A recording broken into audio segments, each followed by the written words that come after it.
Assalamu alaikum wa rahmatullahi wa barakatuh, meu caro telespectador. Esperamos que seja bem de saúde em casa, nós melhor agora. Estamos aqui a interagir consigo, a conversarmos sobre a vida da sociedade. E nós hoje estamos a trazer um convidado especial. Este convidado que vai trazer primeiro o seu profile, para nós conhecermos quem é ele. E deste profile, para trazer, ele vai nos apresentar aqui, vai falar consigo, vai interagir consigo, meu caro telespectador, para que sirva como uma lição, um aprendizado, uma fonte inspiradora para a sociedade, camada juvenil, que de vez em quando pensam que é difícil enfrentar estudos, que é difícil ir todos os dias à escola, mas por detrás de uma dificuldade aparece sempre a abundância. Esta abundância do profile que temos aqui, um Maulana jovem, formado aqui no nosso país, não é?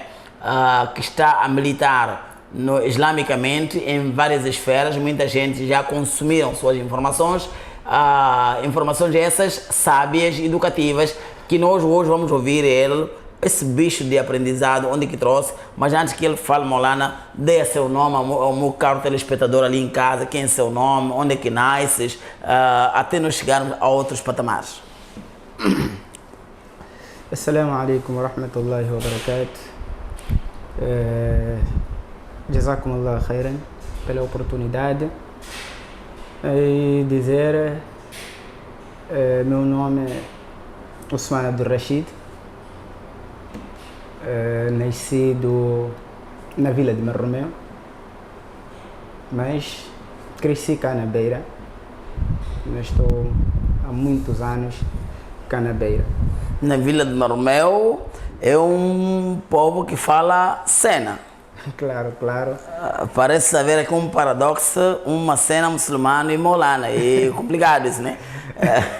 Mas bem, nasce na zona de Marromeu, não é? Depois cresce na cidade da Beira. Uma família, como é que a sua família era constituída? Uma família que vem da classe humilde, classe mais os padrões da cidade, como é que é? Muitas das vezes, algumas pessoas têm o hábito de renegar as suas origens, muito mais quando eles chegam num certo nível e olham o nível em que eles se encontram e de onde eles saíram. E acabam se esquecendo de onde eles saíram e só se recordam onde eles estão e para onde eles vão.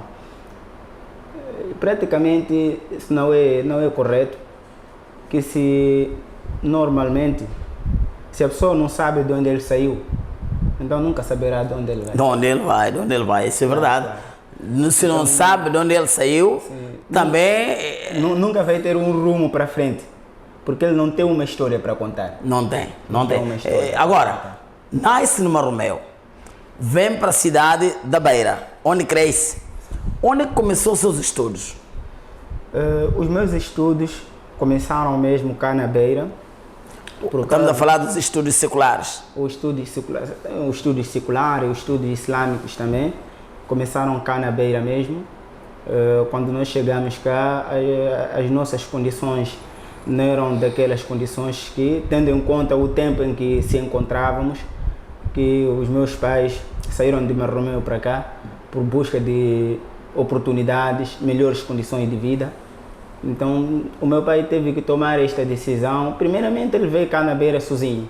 Depois de um tempo, ele chamou toda a família e nos enquadramos mesmo cá na cidade da Beira, na zona de Marrocane. Na zona de Marrocane. Marrocane parece ser uma zona um pouco mais falada agora ultimamente, é? Atrás dos aeroportos da Beira. Sim.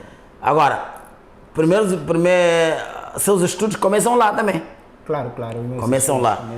Como é que se lidou saindo de um distrito, vindo para uma cidade e ingressa numa escola? Porque quando pequeno, para si, seu professor era sua mãe, a pessoa com mais força era sua mãe e seu pai. De repente, o seu pai e sua mãe decidem que nós já não somos seus professores. Seu professor está do outro lado. Como é que se lidou esta mudança? Automaticamente é uma mudança radical que cada pessoa chega a um certo momento. Quando nós somos crianças, começamos a achar talvez aquele momento em que nós vamos à escola, a primeira classe, é um incômodo às vezes, porque deixamos tudo em casa, deixamos pai, deixamos mãe, deixamos irmãos, deixamos de brincar também e vamos na escola. E alhamdulillah, eu tive essa oportunidade no ano em que eu comecei a ingressar na escola, foi o mesmo ano mesmo que eu também comecei a estudar madrasa. Estudar madrasa. Foi até que nível aí na escola primária? Terminou a escola primária que ano? Eu tive a oportunidade de estudar a escola até mais ou menos o nível primário, terminei mesmo até a 7ª classe, apesar que antes estudávamos o antigo sistema, né? Não o novo, então estudei mesmo o antigo sistema até a 4ª classe. Depois, quando passei para a 5ª classe, houve uma necessidade, por causa da preocupação que estava em meu pai, em tentar introduzir dentro de mim o conhecimento islâmico. Então, quer dizer, aqui a atenção do seu pai já tinha uma visão, tinha uma antevisão que esse filho, eu quero que ele seja o servente de Allah subhanahu wa ta'ala. Claro que meu pai, alhamdulillah, foi um alim, foi um imam do masjid, e alhamdulillah fez de tudo para que nós todos de casa tivermos esta oportunidade de aprender din, que Allah subhanahu wa ta'ala dê jannat a ele. Amém. Amém. E praticamente, aproximadamente lá 2004, porque eu comecei mesmo a estudar madrasa, numa das madrasas, posso dizer também, acho que é uma das primeiras madrasas mesmo da Simo, no Marrocani. Então estudávamos lá, eu estudava na Simo mesmo, fiz Yassarna al-Qur'an, primeira parte, segunda parte, naquela madrasa, até chegar mesmo... Recorda-se o nome do mualim nessa altura? E o meu professor lá era Maulana Salim. Maulana Salim. Maulana Salim, que agora ele está no Masjid da Ponta G, foi o nosso professor. E naquele tempo o ambiente era outro, né? Era outro. Tivemos uns 2, 3 professores, mas um dos professores que eu mais me recordo lá... Dele, que bebeu um bocado dele, é o Maulana Salim. Chama-se Maulana Salim. Então, de 2004, o meu pai tomou essa decisão de sair, de nos tirar de casa e nos colocar numa madrasa internato, né? No internato, na cerâmica. Fui lá eu com os meus 2 irmãos, estávamos lá a estudar e houve essa necessidade também da transferência da escola primária para lá na cerâmica. Na cerâmica, e acaba dando seguimento ao ensino secundário. Claro, quando cheguei na cerâmica mesmo, em 2004, fiz a 4ª classe, a 5ª classe, e a 6ª e a 7ª. E por alguns motivos já não dava continuar com os estudos seculares, então... Continua ainda com o ensino religioso? Continuei assim com o ensino religioso num período de quase um ano, porque naquele tempo eu estava a fazer a memorização do Corão. E saí mesmo, o meu pai decidiu tirar-me da madrasa porque ele queria que eu estudasse as 2 coisas, escola assim como madrasa. Então tirou-me e voltei para casa. Fiquei quase um ano em casa, mas estudava nessas madrasas que nós agora temos maktab, né? Estudar em casa. Estava a estudar no Masjid Hamza com o falecido Sheikh Said, no Madjiman. Então, durante um período de um ano e alguns meses, eu estava a estudar lá e a frequentar a escola, já a escola secundária. Também no Madjiman? Sim, no Madjiman. Eu saía, já no tempo, estava no Matongolo, quer dizer, a distância já era maior, mas, alhamdulillah, na hora que o meu pai acordava no Fajr, ele nos acordava e eu preparava a partir daí. A partir do Fajr, eu saía de casa depois de Fajr e só voltava a casa 19 ou 18 horas, porque quando saía ia para a madrasa, da madrasa ia para a escola, a madrasa estudava de manhã, a escola estudava no período de tarde. Não tinha como eu estudar madrasa 10 horas e meia, voltar para casa, a distância era longa, depois de preparar para a escola, então eu tomava o percurso de vez para a escola e da escola para a madrasa. Está a falar de um percurso aqui, de escola, madrasa, escola, e em função da distância de sua casa para esses dois lugares, quais foram os desafios que enfrentou, que ainda se recorda que, olha, aquilo foi um desafio sim, mas valeu a pena? Um dos desafios que eu mais recordo é mesmo a distância que eu percorria, porque não tinha nenhum transporte naquela época, era a pé mesmo. Fala mais ou menos de quantos quilômetros? Podemos calcular uma distância de 4 ou 5 quilômetros aqui. 4 ou 5 quilômetros e de volta fazia 9 quilômetros. Sim, pois eu saía de casa, depois de Fajr, até praticamente 6 horas, 6 e meia. Primeiro saía de casa para Masjid e depois de Fajr diretamente para Madjamani. Chegava no Madjamani aproximadamente 7 horas. E quando chegava lá, esse era um dos desafios que eu me recordo. E outro desafio era de eu passar este tempo sem refeição. Sair de Passava de manhã, não é? Saía de manhã sem uma refeição e só voltava a comer alguma coisa quando voltava à escola, já 17 ou 18 horas. Passava o dia inteiro sem... Sim, passava o dia inteiro, porque o que nós temos que perceber é que os tempos são remotos. Os tempos que nós estudávamos não são iguais a hoje. Agora há muita facilidade, que um encarregado por preparar um lanche, mas o tempo que eu estava a estudar, acho que o meu encarregado não estava muito preocupado com o lanche, estava mais preocupado que conhecimento, que educação vou dar a este. Com a aquisição. Sim, sim. Fazendo uma pergunta um pouco atrevida, imaginavas que o Osman que estava à procura de tudo isto naquela altura seria o Osman de hoje? Praticamente nunca imaginei isso. Nunca imaginei na vida que eu seria aquilo que eu sou hoje, mesmo nos dias de hoje também. Quando as pessoas tentam me perguntar aquilo que eu sou, eu tento até não perceber aquilo que eu sou também. Eu fico um pouco assim que mas a única coisa que eu agradeço que, alhamdulillah, Allah subhanahu wa ta'ala na vida me deu esta oportunidade de eu aprender. Sim. Se sente satisfeito com o que adquiriu até agora? Ou ainda quer mais? Eu me recordo que quando eu comecei o curso de Alim em 2009, então ingressei numa madraça, os professores estavam lá, um dos professores olhou para mim e disse que porque eu era muito baixinho, baixinho mesmo, né? Que a idade que eu falava não correspondia com a minha altura. Então, sem que eu falasse a minha idade, as pessoas achavam que eu sou mesmo criança. Né? Ainda bebê. Sim, então um dos professores lá na madraça disse para mim, Osman, a sua idade, você como quer fazer curso de alim, como você vai ser um alim assim com essa altura? Então deixa o curso de alim, tenta ingressar para terminar o seu hifz. Eu disse para ele que não, o meu objetivo aqui não é fazer hifz. O meu objetivo é fazer curso de alim. Alhamdulillah, a madraça onde eu estava dava essa oportunidade de fazer a escola, assim como a madraça. Mas chegou um certo ano e eu tomei uma decisão. Eu tinha que seguir um ramo. Eu tinha que seguir um certo objetivo. E naquele momento, a única ideia que apareceu na minha mente foi de eu largar a escola e dar continuidade à minha madraça. Dar continuidade da madraça. Sim, porque é algo que mais me motivava naquele momento. Molana, uma questão aqui que não quero calar. E de vez em quando, não sei se é a nossa percepção ou percepção dos internautas ali, causa das turbulências, problemas na sociedade, em particular nas mesquitas, deve-se a este fator. Nós temos uma pergunta aqui que não quero calar.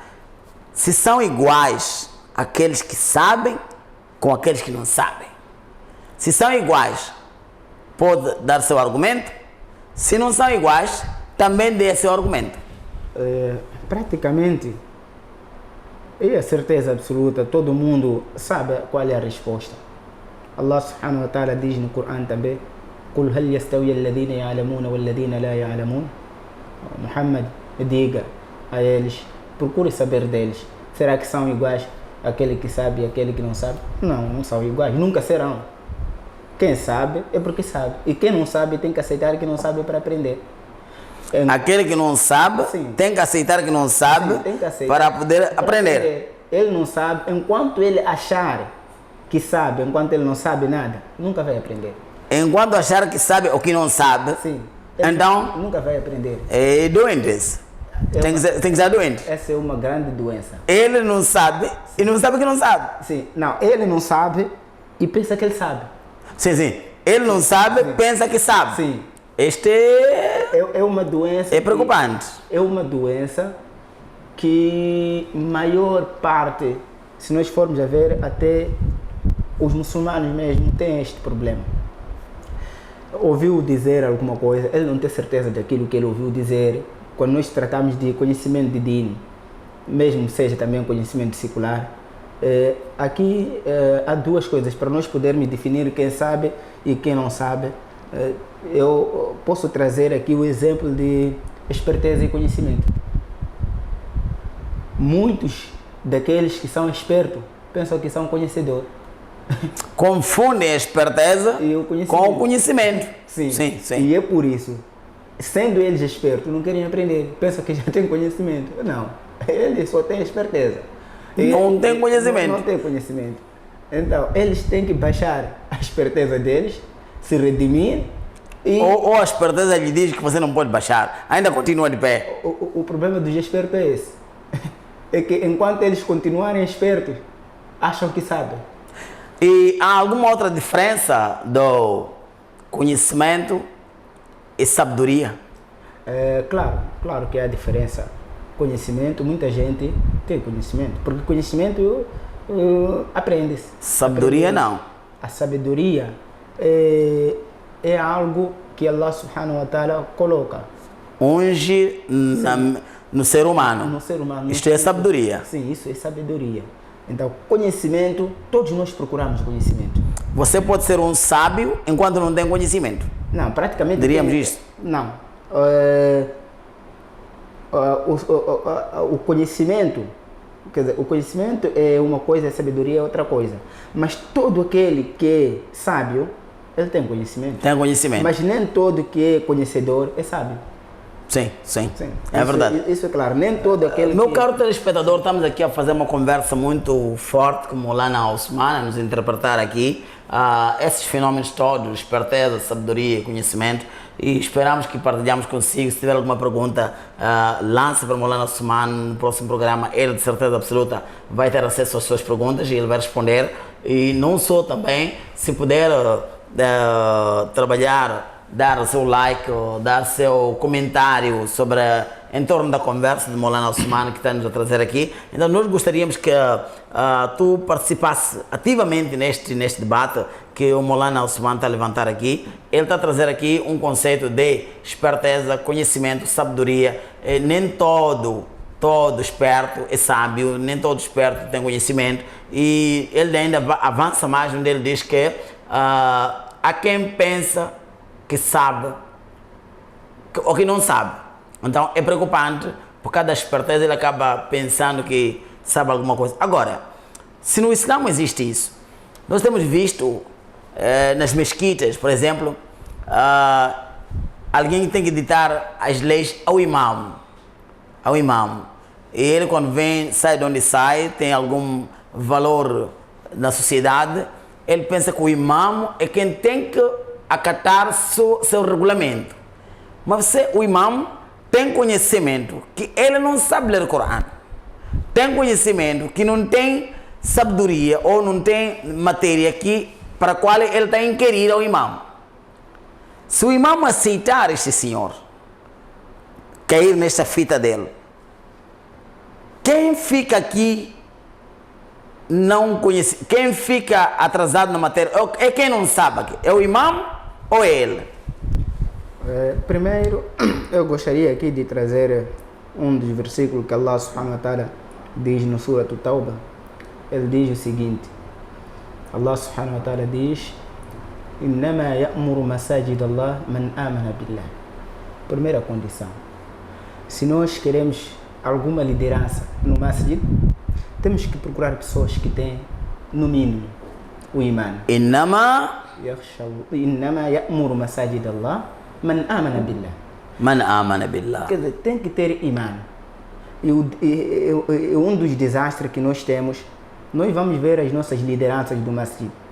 E muitas das vezes encontramos um dos líderes do masjid a levantar o dedo, a levantar a voz para o imã. Para você não sabe nada. Mas se nós formos a perguntar, esse líder recita lá o primeiro kalima, não sabe recitar. Mas Do lado de quebrar jejum, não sabe. Com que capacidade ele chegou de oferir que esse álimo não sabe. E aqui também, esta denominação de imam, os líderes dos masajid, eu acho que eles deviam aprender mais, procurar saber o que quer dizer imam. Onde que há um imam, não pode existir outro imam. Sim. Imam. Não devemos ser imam do imam. Sim, não podemos ter imam do imam. Por isso há sempre confrontos. Porque o alim que é colocado lá é dito que é imam. Mas este alim já estudou e conhece a realidade e a definição da palavra imam. Sendo ele ser humano e tendo ele conhecimento, automaticamente existe esse confronto, esta luta entre os imãs e os líderes religiosos, que chega até de criar um caos. Essa palavra entre imãs e líderes religiosos, numa tradução etimológica, imam também é líder. Sim, imam quer dizer, também é líder. Os imãs... Sim, contra os imãs. Agora, como é que fica isso? Então, a única recomendação que eu dou, eu sempre às vezes tenho dito isso, para todos aqueles que são líderes dos masajid, contratam um alim para ser o seu líder, porque o líder, o imam, é o líder da comunidade. Mesmo porque os líderes que estão lá no masjid, eles não são líderes da comunidade, são líderes da mesquita. Sim, sim. O líder da comunidade é o imam. Esse que chamam então há uma luta aqui que ele também está por causa do espaço para ser líder da comunidade. Sim, sim. Então, não da mesquita. Não da mesquita. Então aqui é um confronto. Por isso nós, às vezes, há debates de assunto que tem a ver com o Islã e o próprio imam não é incluído naqueles debates. Porque eles acham que o imam, o alim que está lá, só está lá para ouvir e obedecer. Não está lá para dar uma opinião. Não está lá para dar o seu ponto de vista naquela situação em que eles se encontram. Ou eles não valorizam o Alcorão, eles pensam que o imam, já que lê o Corão, não tem nada de lei mundana. Não deve decidir nada, só tem que ler o Corão e pronto. E fazer tasbih. Sim, para valorizar o próprio Corão, eles têm que aprender o Corão. Porque enquanto eles não aprenderem o Corão, vai ser difícil. Nós nunca vamos valorizar o Salat enquanto nós não praticamos o Salat. Sim. Para nós valorizar, temos várias pessoas na rua. Se conhece alguém, nós simplesmente valorizamos aquele que nós conhecemos. E aquele que nós não conhecemos, não damos devido valor. O que aconselharia essa gente que, porventura, tem mesquitas, são líderes lá, mas não tem conhecimento, muito menos sabedoria? O que aconselharia? Antes de construir mesquita, não é melhor irem aprender para não discutir com o imam? O meu conselho é que, alhamdulillah, eles fazem uma boa ação. Construir masajid é uma boa ação. Mas eu gostaria que um dia Allah subhanahu wa ta'ala dar esta compreensão, que sempre que haver alguém que quer construir um masajid, depois de construir um masajid, ele quer criar uma direção, né? Quer criar uma direção, no mínimo, ele tenta procurar os alimos. Tentar fazer com que a sua direção seja uma direção de alimos. De pessoas que já alimos lá? Sim. E dizer também, muitas das vezes nós achamos assim que é nada, mesmo essa minha idade não dá a aprender. Não, aprender não tem idade. Eu recordo quando eu estava a fazer o curso de alim, na turma onde eu estava, eu era o mais novo. Há pessoas que eram casadas lá, com filhos, mas estavam lá a aprender junto comigo na sala. Eu admirava para a minha idade que eu tenho, estou aqui com pais, né? Têm filhos, deixaram a esposa, estão aqui para aprender. Então quando nós queremos aprender, nunca podemos colocar a nossa idade em frente. Não podemos colocar a idade... Este é um dos conselhos para os nossos internautas ali, nossos telespectadores, que quando nós queremos aprender, não reparemos a idade. A idade não é a diferença. Não só idade. Não só idade. Nós temos que tirar tudo. Quer dizer, a nossa idade, deixarmos de fora, a nossa condição financeira, deixarmos fora, a nossa responsabilidade na comunidade, deixarmos de fora. Se nós queremos aprender. Aqui, como o Molana acabou de falar muito antes, que quando ia à escola, passava o dia sem almoço, então não via como um obstáculo ficar sem comida financeiramente. O que lhe interessava era a aquisição da matéria. A aquisição da matéria. Okay. Se nós optarmos por isso, deixarmos a idade de fora, deixarmos a nossa situação financeira de fora, porque às vezes eu posso ter muito dinheiro e não quero aprender, porque eu tenho, não posso ser ensinado com alguém que é pobre. Não, nós não podemos pensar. Se não temos aquele conhecimento, temos que ir à busca do conhecimento. Sim. Temos que ir à busca do conhecimento se não temos ninguém para aprender. Então, para a liderança dos masságides, poderíamos nós dizer que não. Vamos falar com eles para poder aprenderem. Mas se não querem aprender, também o mínimo que fiquem calados. Deixa que o imam faça o seu serviço. Seria assim? A partir do momento em que eles contratam alguém para tomar as rédeas da responsabilidade, porque a responsabilidade do masjid não é pouca, é uma grande responsabilidade. E a partir do momento, eu sempre às vezes tenho dito isso, que deve haver uma separação aqui. A separação em dois sentidos, quer dizer, na parte religiosa e na parte econômica. As nossas lideranças têm que trazer esta diferença.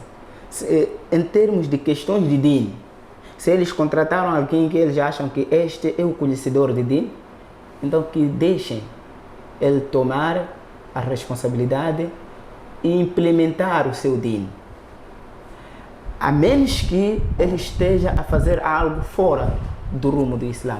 Enquanto não estiver a fazer isso, então vamos deixar ele ensinar o din. E a área econômica fica assim na parte da direção do masjid. A área administrativa, não é? Sim, a área administrativa. Administrativa, ok. Sim. Então nós aqui viemos mais uma vez, estamos com uma conversa com o Molana Osman, a nos trazer uma rúbrica e agora a nos dizer também aqui de viva voz que nunca são iguais aqueles que sabem com aqueles que não sabem, e ele acabou de trazer aqui o seu sustento alcorânico, onde diz e há vários lugares também onde traz isso como um sustento, o suplemento desta informação, onde Allah subhanahu wa ta'ala também diz innama yakhshallahu min ibadihi ulama. Sei que existem criaturas que temem Allah subhanahu wa ta'ala. Essas criaturas são criaturas com conhecimento, com sabedoria. Então, não pode aparecer uma pessoa atrevida, uma pessoa esperta, como ele acabou bem de referir, que não, eu percebo melhor a religião que o alim. Isto não é possível. Então, que Allah subhanahu wa ta'ala facilita, esse é um dos valores. Você também está convidado a ir aprender, leva sua filha para aprender, seu filho a aprender, sua esposa a aprender, para estar no lugar dos que têm conhecimento e ter direito de palavra na discussão da matéria jurídica e alcorânica e ditames do profeta Muhammad sallallahu alaihi wa sallam. Que Allah subhanahu wa ta'ala ajude e facilite. Assalamu alaikum wa rahmatullahi wa barakatuh.